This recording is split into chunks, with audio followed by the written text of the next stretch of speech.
ती देण्यासाठी आणि महाराष्ट्र सरकारला विनंती करण्यासाठी आले होते की दौंड, इंदापूर, बारामती आणि पुरंदर इथे जो पाण्याचा प्रश्न गंभीर होतोय, आपण बघताय उजनीच्या धरणामध्ये एक थेंब पाणी नाहीये, नाझऱ्याच्या धरणात एक थेंब पाणी नाहीये आणि पुढच्या उष्णताही वाढत चालली आहे.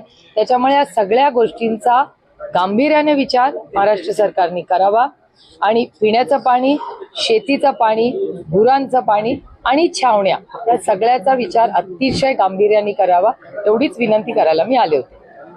ताई, आपण जर पाहिलं तर काही वेळापूर्वी राजेश टोपेंनी अजित पवारांची भेट घेतलेली आहे.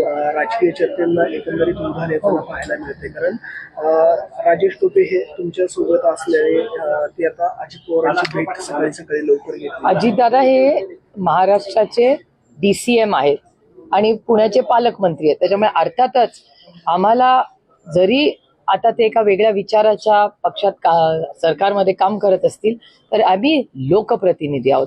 लोकांची कामं करण्यासाठी आम्हाला कुणाकडे जायला कधीच काही अडचण होत नाही. दिल्लीत तुम्ही बघता माझा वावर, दिल्लीतल्या प्रत्येक मंत्र्याचे आणि माझे वैयक्तिक अतिशय चांगले संबंध आहेत. त्याच्यामुळे राजनीती एक तरफ आणि लोकांची सेवा एक तरफ. रायगडमध्ये लोगो अनावरण होते, तुतारीचा जो नवा पक्ष चिन्ह भेटले त्या निमित्तानं तुम्ही सगळे जाणार आहेत.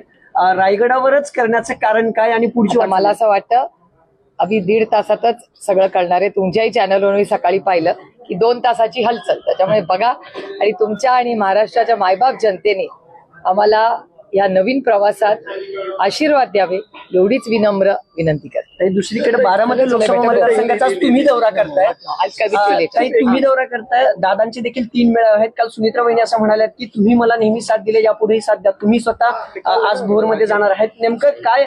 मी गेले 15 वर्ष या भागाची लोकप्रतिनिधी आणि त्याच्या आधी 2 वर्ष म्हणजे लोकसभा लढायचा जेव्हा निर्णय गेला त्याच्यामुळे मी 2 वर्ष आधी सगळा मतदारसंघ फिरले होते.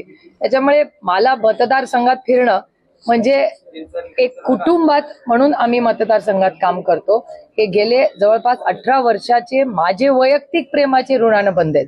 आपल्याला आठवत असेल की 2009 मध्ये मी पहिल्यांदा लोकसभा जेव्हा निर्णय घेतला पक्षाने मला तिकीट द्यायचा, त्याच्या आधी मी 2007 पासून माझ्या लोकसभा मतदारसंघात सातत्याने फिरत होते आणि मला असं वाटतं ही लोकशाही आहे, प्रत्येकाला फिरण्याचा अधिकार आहे.